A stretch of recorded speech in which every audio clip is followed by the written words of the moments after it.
Mika Zibanejad explodes for 3 points, and K'Andre Miller comes up clutch. But did the Rangers really deserve to win that game? We debate on today's episode of Locked On New York Rangers. You're Locked On the New York Rangers, your daily podcast on the New York Rangers. Part of the Locked On Podcast Network, your team every day. Welcome back, Blue Shirts fans, to episode number 928 of the Locked On New York Rangers podcast. I'm your host, John Chick. Just want to thank you guys, as always, for making Locked On New York Rangers your first listen every day. We are free and available on all platforms, including YouTube. And today's episode of Locked On New York Rangers is brought to you by Game Time. Download the Game Time app, create an account, and use code LOCKEDONNHL for $20 off your first purchase. And we are, of course, part of the Locked On Podcast Network, your team every day. So just kind of a wild game in Vancouver against the Canucks, back and forth, and we get our first overtime Ranger game of the season. We get all sorts of theatrics in the third period, and just very, very exciting game of hockey. Wasn't, I would say, the best Ranger win of the season, just in terms of their quality of play, but another come-from-behind win, a win in which they showed perseverance, a win in which they largely dominated special teams, and coming up clutch in the overtime period, albeit in controversial fashion. We'll get to that, whether Chris Kreider tripped Petterson or not. We'll debate that a little bit later in today's episode. Also go through some of the highlights of the third period as well as the overtime. But I want to start today's show by talking about Mika Zibanejad and how he basically just went off in this game for the New York Rangers. He ends up with 3 points, including his first goal of the season. He also had 2 assists. All 3 Ranger regulation goals came on the power play, and once again, Mika Zibanejad had a hand in all 3 of those goals. It's crazy because his night began in somewhat similar fashion that we've seen from him earlier in the season, and that being the fact that he hit the post again. He's basically becoming this year's Vincent Trocheck. Trocheck last year was well into double digits as far as how many posts he hit. And, man, he would have been flirting with 30 goals last season, Trocheck. Had he gotten a little bit more puck luck, had the iron been a little bit more friendly to him. But Mika, when he hit the post, Rangers won the power play, blast the post with a one-timer. And when that happened, I just said, my God, how many times is this going to happen? This guy's looking for his first goal, just keeps hitting the iron. That had to be at least his 3rd or 4th post of the season thus far. Fortunately, though, he stuck with it, as we knew he would. Mika's one of those players. You just don't worry about him. As far as this Ranger team is concerned, you can always look at this player or that player, and he's got to be better at this, and he's got to do that better. Mika is one of those guys. Nobody's perfect, obviously, but he's somebody that I worry about probably as little as any other player on this team. But to kind of go through his big night as far as the points that he came up with, both of his assists were of the secondary version, and both occurred while the Rangers had a 5-on-3 power play. The first one put the Rangers up 1-0. You've got Mika zipping up the right side of the ice. The Canucks have been able to clear despite being down 5-on-3. Gains the blue line with a lot of speed. A couple of the PKers were probably paying attention to him at that point. He makes a centering pass, really nice centering pass, just basically stops, puts it right on the tape for Vincent Trocheck. Trocheck had it broken up, but the puck went right to Panarin. Panarin delayed for, a second or two. He's got all kinds of time because it's 5-on-3, and obviously there's not much pressure coming from the penalty kill when it's 5-on-3, but he ends up firing a wrist shot at the net, and he scores. And I'm telling you, a quick aside with Panarin here, there's no way Panarin takes this shot as recently as last season. He's always looking to, set up his friends, and he is a great passer, and that's all well and good and everything. But I love seeing Artemi Panarin take advantage of what's also a pretty lethal shot. Casey DeSmith, former Penguin, he had no chance against this. Rangers up 1-0 at that point. And then Mika comes up with his second assist a little bit later in this game. By this point, the Rangers are down 2-1. This game knotted the score at 2-2. And basically just leaves a drop pass for Panarin. Panarin starts to move toward the net, and he passes in deep to Adam Fox. Adam Fox redirects it into the net. Now, imagine being the team trying to kill this penalty against the Rangers. First of all, it's 5-on-3, and you're always in dire straits when you've got 3 guys out there and they've got 5. That's first and foremost. But you've got all these great power play players for the Rangers, all these talented guys on the ice, and Panarin's got the puck. And keep in mind, he shot from the same area of the ice a little bit earlier in the game. So you're probably wary of that. You're probably thinking he might shoot. He's got Mika Zibanejad to his left, who at any moment, Panarin could feed him for one of his booming one-timers. You've got Kreider on one side of the net looking for a deflection, which he's very good at. And then what do? They don't do any of those things. They just set up Adam Fox, of all people, for a deflection on the other side of the net. And honestly, Fox has been going in deep a little bit more often on the power play this season. That's something to kind of keep an eye on going forward. We've seen him down around the goal line, making a couple of passes. We saw it once in the preseason and once in the regular season, where Fox was kind of in deep along the goal line during a power play, tried to pass across the crease and it deflected into the net. Here, though, he does the deflecting and knocks it into the net. So that's just kind of interesting to see Fox going in deeper on power plays a little bit more often here. Obviously, 5-on-3, you pretty much do whatever you want. But great deflection here by Fox. Maybe learning from Chris Kreider. Maybe Chris Kreider has shown him a thing or two in practice as far as deflections are concerned. But there's another assist for Mika Zibanejad. And Mika didn't really have to do a whole lot on this one. But like we just talked about, set the post a whole bunch of times. Maybe the hockey gods finally decided, like, okay, he deserves an extra point here, a bonus point, quote unquote. They all count, and obviously he's out there for the 5-on-3, and he gets another assist here. So already a multiple point game for Mika Zibanejad. But his best was yet to come. He actually took a high stick. The score is still tied at 2-2 at this point. We're getting late in the third period. He takes a high stick from our old friend Phil DiGiuseppe, and it ends up being a 4-minute double minor on Phil DiGiuseppe because Mika was bleeding. Basically, though, he went to the bench while play was still going, while the delayed penalty was, occurring, and they fix him up, and Mika doesn't end up missing even a single shift. He was right back out there.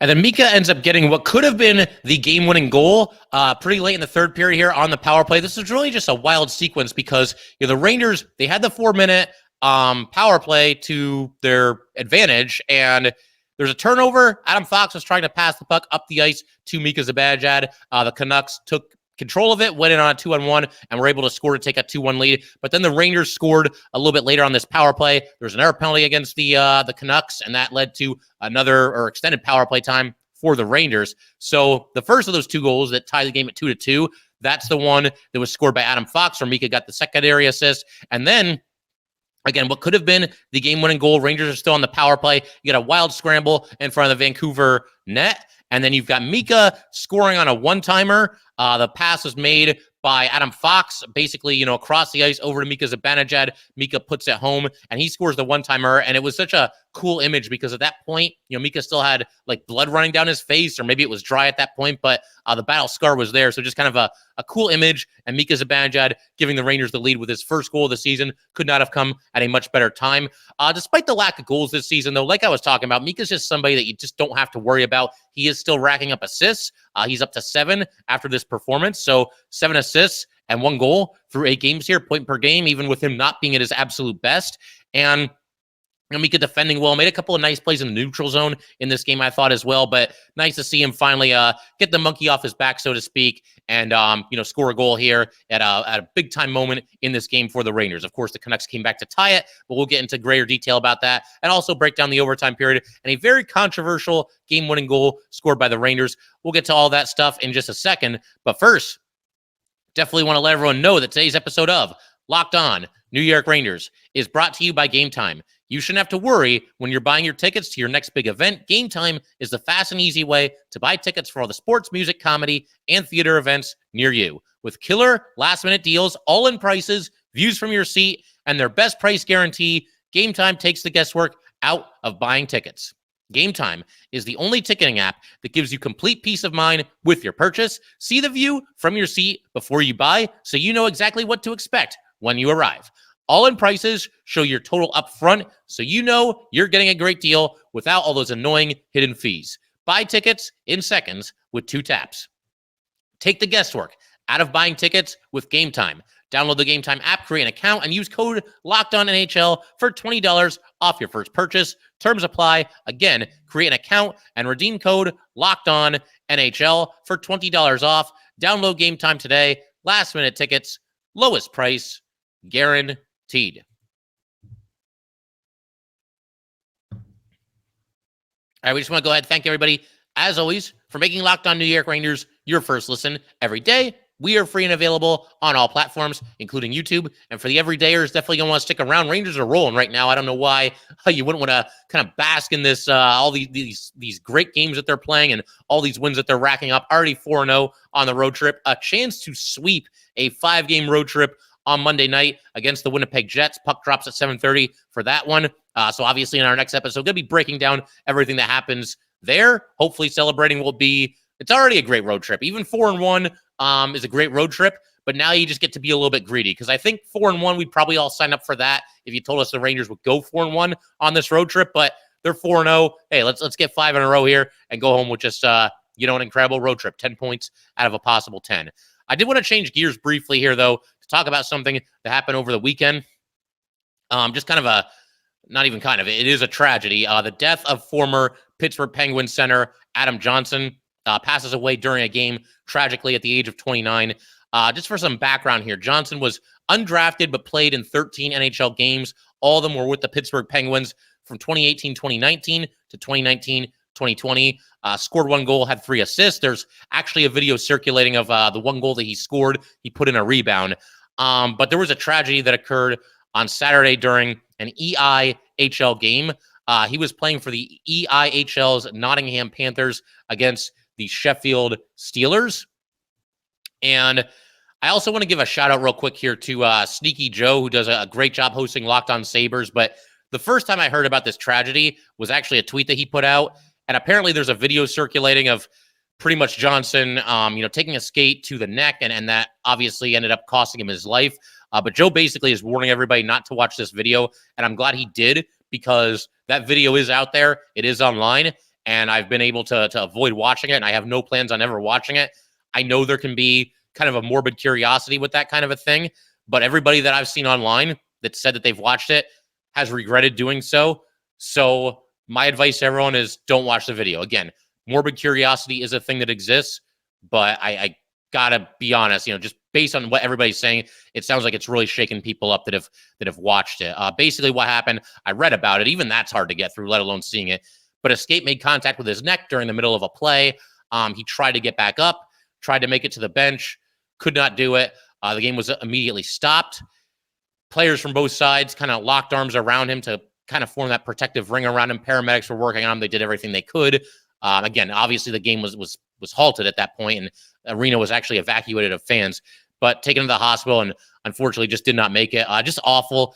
Anytime something like this happens, to me, it's kind of like a miracle that this doesn't happen more often in hockey. When you think of how fast-paced everything is, and how hard-hitting it is, and people flying all over the place, just a miracle that it doesn't happen more often than it did. But again, part of the reason I bring this up, obviously to pay tribute to Adam Johnson, and obviously say rest in peace. But it sounds like this video is not something that you want to watch. So I just, if you see it, sometimes, on Twitter, you go through your timeline or whatever, and then the video will just kind of play on its own. So if you see this video, again, my advice is stay clear of it, because everybody that has seen it has been saying that they wish that they did not see it. So that's all I'm going to say about that. And again, obviously, rest in peace, Adam Johnson. Just a terrible tragedy.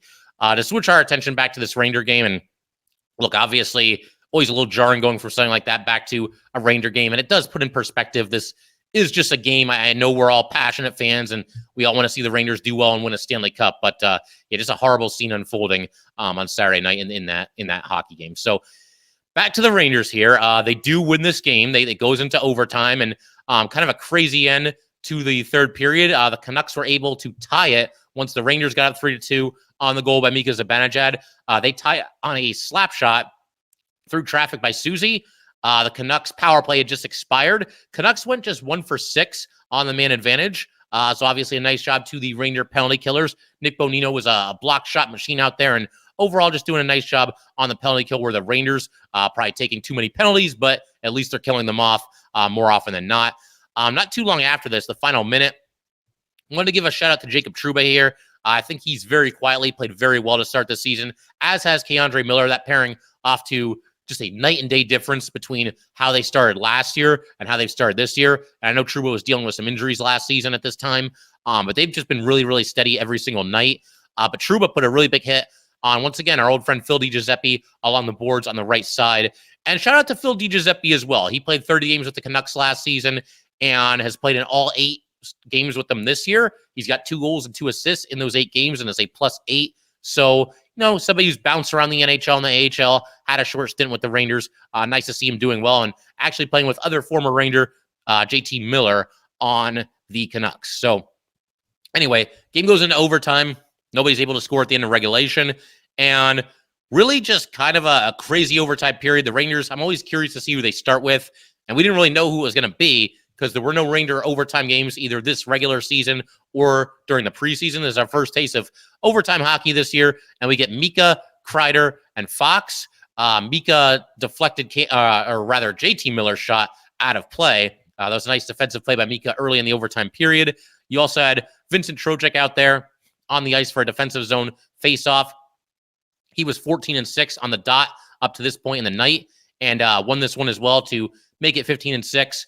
Obviously, just a huge face-off win in the defensive zone in the overtime period. So nice to see Trocheck excelling in that area as he's done in the past.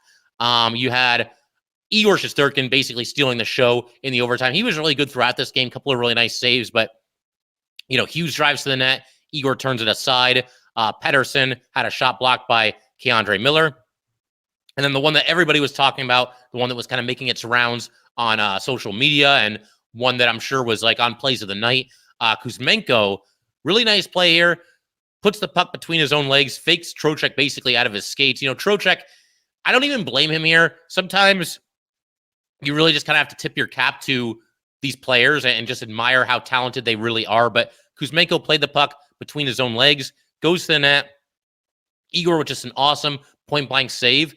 And then an even more awesome save on the rebound attempt. He basically laid out, got his glove on it, snagged it, somehow prevent the puck from going in here. I think a lot of goalies are getting beat on this, and that's probably the end of the night. But Kuzmenko was actually laughing after it happened. He just could not believe that he didn't score on either of these chances here. We also get Philip Hedl winning a defensive zone draw with Adam Fox and Ryan Lindgren. And then Panarin finally got onto the ice. He wasn't on the ice until there was only 3:20 left. He had a couple of chances. You got Igor Shesterkin fighting off another shot from Anthony Beauvillier, got his glove on it, deflected it a little bit wide. Igor was absolutely fantastic. Stopped 30 of 33 shots in this game. And then we got Trocheck actually losing a defensive zone draw, so that dropped him down to 15-7. And then Gustafsson, a really nice job forcing Kuzmenko out of the Rangers zone. Kuzmenko got behind the defense not too long after this, hit the outside of the post after receiving a pass. Looked like Igor got a little piece of it with his gloves, so coming close to losing there. But all this set the stage for Kreider Miller to win the game in controversial fashion for the New York Rangers. He wasn't really the one that the controversy surrounded. That would be Chris Kreider. Where we talk about that final play, breaking down whether it should have been a goal or not in just a second. First, though, gotta let everybody know that today's episode of Locked On New York Rangers is brought to you by FanDuel. Right now, new customers can get $150 in bonus bets with any winning $5 moneyline bet. That's $150 if your team wins. If you've been thinking about joining FanDuel, there is no better time to get in on the action. The app is so easy to use. There's a wide range of betting options, including spreads, player props, over-unders, and much, much more. So visit FanDuel.com/lockedon and kick off the NFL season. FanDuel, official partner of the NFL. All right, so without any further ado, let's go ahead and break down what was the game-winning goal for the Rangers in overtime. Kreider to Kreider Miller for the winner, and we'll debate whether or not the Rangers, should have won this game, and should that call have stood in the Rangers' favor. I mean, I shouldn't really say stood in the Rangers' favor. It was basically a no call. Kreider potentially tripping Petterson, but we'll get to that in a second. First, the play itself.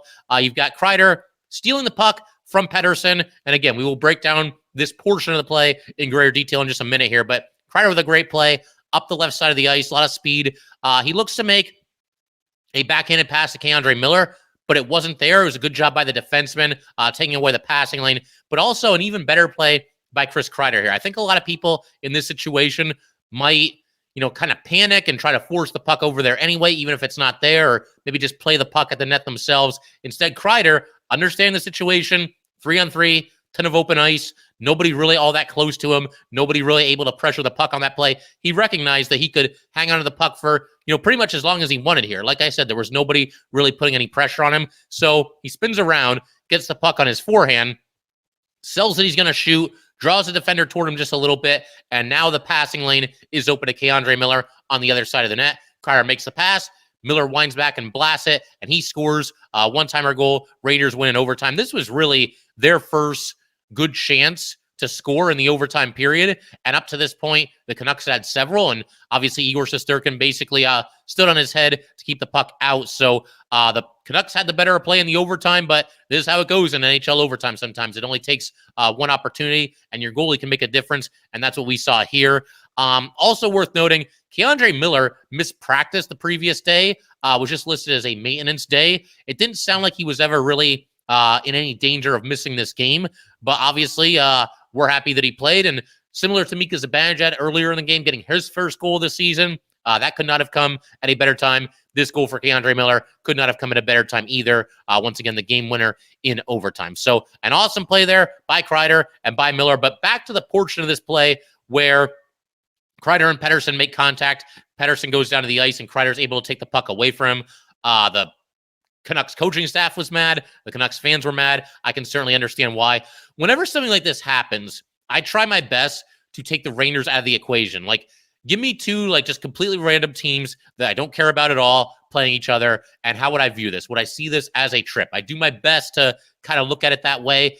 This one, to me, very borderline, very 50-50. On one hand, my understanding of the rule is that, Kreider, despite the fact that he doesn't have the puck, he still has just as much of a right to that ice as Petterson does, even though Petterson's the one with the puck. And if it's a situation where the two players just collide and Petterson goes down, that's not a trip. But then there's other angles where, it looks like Kreider maybe stuck out his leg just a little bit to try to slow him down and try to, prevent him from getting to the net. There's angles where it looks like that was the case. There's angles where it looks like that didn't happen at all, and it's just a case of two players bumping into each other. I'll just say right now, I don't know. Again, there's a lot of gray area here. Very much a 50-50 play. If they had called Kreider for tripping, I wouldn't have been able to go crazy about it. Again, it's borderline. It's a split-second decision for the ref. Do I put my arm in the air or not? He chose not to. The play continued, and as fate would have it, this turned out to be just a few seconds later, the sequence in which the Rangers scored the game-winning goal. So as far as that being a trip, I don't know. Again, it very much could have gone either way. As far as other things that the Rangers didn't do so great in this game, the penalty killing was awesome, but to have to try to kill off 6 power plays in one game, that's a bit much as well. Rangers had a bunch of power plays themselves, and they won the special teams battle, which they continue to do, and that's awesome to see. But a couple of bad penalties. I got to call out Trocheck again because this just keeps happening. I am a big fan of Trocheck, big fan of his game. I love pretty much everything he does out there on the ice for the Rangers. As you guys know, I was a big fan. The everydayers will know I was a big fan of Trocheck before he even came to the Rangers. But the one area of his game that I think is driving probably all of us a little nuts is the bad penalties. And we saw another example of that in this game. First period, Rangers are swarming in the Canucks zone. It was the Trocheck line that was causing some havoc on Vancouver's side of the rink here. Getting a lot of chances. Gustafsson had a shot that had to be fought off by Smith. But then Trocheck in the offensive zone, another slashing penalty. He did the same thing a game or two ago in the offensive zone, just slashing away at somebody, and the ref calls it. Same thing here. So the Rangers, they have all this momentum, and they're swarming in the offensive zone, and Trocheck just slashes his guy and gets called for it, and now there's a penalty, and now the Canucks have a power play instead of the Rangers, having the Canucks back on their heels. And then there was another one on Panarin in the second period where it looked like the Canucks, there might have been an odd man rush here, but still an offensive zone holding penalty against Artemi Panarin. So, there are a couple examples of this, just taking too many penalties in general. I think that's an area the Rangers need to clean up at least a little bit. And then another thing the Rangers had some issues with was their own power play when they had the 4-minute man advantage in the third period. The game was tied at this point, and you had that bad pass by Adam Fox to Mika Zibanejad. Just a little bit of miscommunication there. Goes the other way, 2-on-1 for the Canucks, and they score and take the lead. And then not too long after this, the Canucks had another chance. While the Rangers are still on the power play, the Canucks were buzzing in the Rangers zone while shorthanded. Rangers eventually, held them off. But a couple of shaky moments there in the third period for the Rangers. But again, nice to see them coming back. And that's been a theme for the Rangers thus far this season. Some come-from-behind wins. They've had 3 of those so far this year. All 3 have occurred during this road trip. So 3 of the Ranger 4 wins on this road trip are of the come-from-behind variety. They were down 1-0 in Seattle. They were down 1-0 in Calgary, and now down 2-1 in Vancouver. Now, these are not enormous deficits. The Rangers rallying out of a 3 or 4 goal hole here, but it's still nice to see them, sticking with their game plan, even when things aren't necessarily going great for them, and finding a way to battle back and win the game. That's obviously a good theme. You don't want to be falling behind in too many games, but it's nice to see the Rangers battle back when that has happened. So as we mentioned, I figure we could pretty much call it there. But the Rangers now 4-0 to start this road trip. Final game of the 5-game road trip. We actually get a normal start time, 7:30 in Winnipeg tonight, Monday night, against the Jets. The Jets are 4-3-1 to start the season. And as I tweeted out before this most recent game, I don't know who needs to hear this, but that game against the Canucks, that was the final New York Ranger game that starts later than 8 p.m. until January 18th, when the Rangers will be on the road against the Vegas Golden Knights. So enough of this already. And look, there might be some people who prefer the late starts. There's obviously people in other time zones. Maybe that works out in your favor as well. But I think for the most part, most of us probably prefer the earlier start times. And that's going to be the case going forward. Like I said, no game starting later than 8 p.m. until January 18th. That's good news, I think, for the majority of Ranger fans. But that will do it for today, guys. Once again, if you'd like to get in touch with this podcast, please send an email to lockedonnyrangers@gmail.com. Once again, that is lockedonnyrangers@gmail.com. Definitely give us a follow on Twitter as well, @LO_NY_Rangers. Once again, that's @LO_NY_Rangers. And definitely subscribe to the Locked On New York Rangers YouTube channel. Thanks again, guys. I will see you next time.